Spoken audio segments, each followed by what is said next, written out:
పేదల బియ్యాన్ని పంది కొక్కులా తినేశాడు పేర్ని నాని అని చెప్తున్నారు. మరి ఆ పేర్ని నాని అరెస్ట్ అవుతారా లేదా? ఆయన్ని కటకటాల వెనక్కి పంపించగలుగుతుందా ఈ కూటమి ప్రభుత్వం?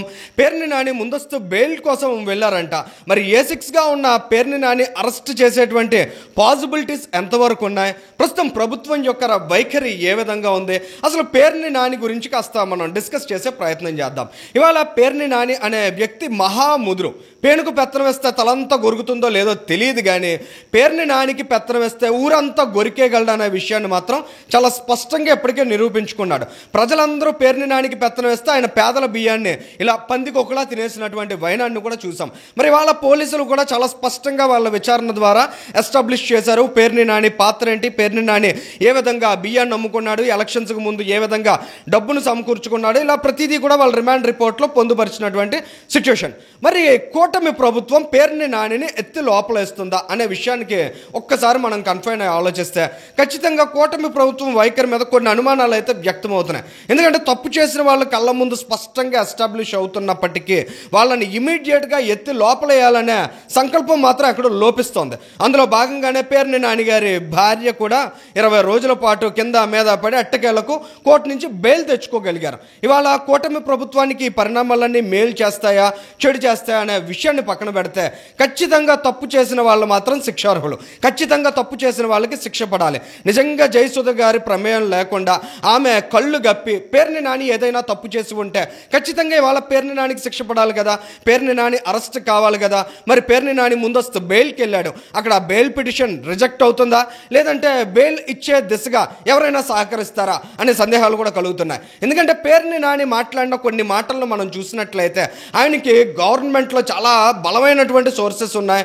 చంద్రబాబు నాయుడు గారు ముఖ్యమంత్రిగా ఉన్నప్పటికీ, కూటమి ప్రభుత్వం అధికారంలో ఉన్నప్పటికీ ఇవన్నీ నాకు సంబంధం లేదు, పేర్ని నాని ఏ స్థాయిలో అన్నా ఈ ప్రభుత్వాన్ని ఇన్ఫ్లుయెన్స్ చేయగలుగుతాడు అనే ఫీలర్ని అయితే ఇవ్వగలుగుతున్నాడు. ఇందులో ఆయన మాట్లాడినటువంటి కొన్ని వ్యాఖ్యలు మనం అబ్జర్వ్ చేసినట్లయితే, మొన్న ప్రెస్ మీట్ పెట్టిన రోజు చంద్రబాబు నాయుడు గారి దగ్గర ఎవరెవరు ఉన్నారు, ఎంతమంది అధికారులు ఉన్నారు, ఏ టైంకి డిస్కషన్ జరిగింది, ఏ రోజు జరిగింది, ఆయన కొల్లు రవీంద్ర గారు వెళ్ళి చంద్రబాబు నాయుడు గారి దగ్గర పేర్ని నాని భార్యని లోపలేసేద్దామంటే చంద్రబాబు నాయుడు గారు సో అండ్ సో కామెంట్స్ చేశారంటూ పేర్ని నాని ఏవైతే కొన్ని ఎస్టాబ్లిష్ చేసినటువంటి అంశాలు ఉన్నాయో వాటి ద్వారా ఆయన ఏం చెప్పదలుచుకుంటున్నారంటే, ముఖ్యమంత్రి చంద్రబాబు నాయుడు గారు చుట్టూ కూడా నాకు అంత బలమైనటువంటి సోర్సెస్ ఉన్నాయి అనే విషయాన్ని చెప్పారు. ఇక రెండో అంశం చూస్తే ఆయన జిల్లాలో ఉన్నటువంటి ప్రజాప్రతినిధులు, రే నాని నిన్ను లోపలేస్తే కానీ మా ఓడు శాంతించేలా లేడరా అనే కామెంట్ చేయడం ద్వారా అక్కడ ఉండేటువంటి స్థానిక ఎమ్మెల్యేలతో కూడా తనకున్న అసోసియేషన్ అంత బలమైందని చెప్పుకునే ప్రయత్నాన్ని పేర్ని నాని చేశాడు. ఇక కోటిరెడ్డి అని ముఖ్యంగా ఈ స్కామ్ ఏదైతే బియ్యాన్ని నమ్ముకున్నటువంటి అక్రమ కేసు ఉందో ఈ కేసులో అక్కడ ఉన్నటువంటి ఆధారాలన్నింటినీ ఎస్టాబ్లిష్ చేసినటువంటి సివిల్ సప్లైస్ ఆఫీసర్ ఆ కోటిరెడ్డిని కూడా ఈ పేర్ని నాని ప్రలోభ పెట్టే ప్రయత్నం చేశాడు. ఇక ఇవాళ పేర్ని నాని భార్య పేర్ని జయసుధ గారు స్టేషన్కి హాజరయ్యారు.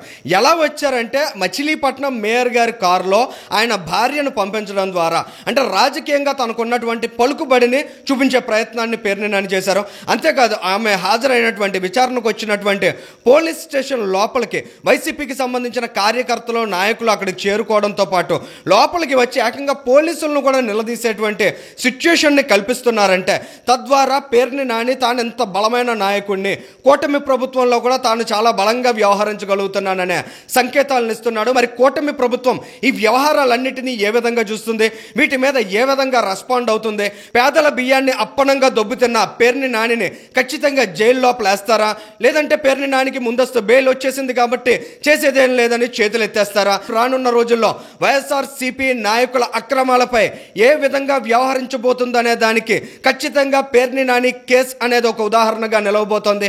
మరి ఈ పేర్ని నాని విషయంలో కూటమి కఠినంగా వ్యవహరిస్తుందా,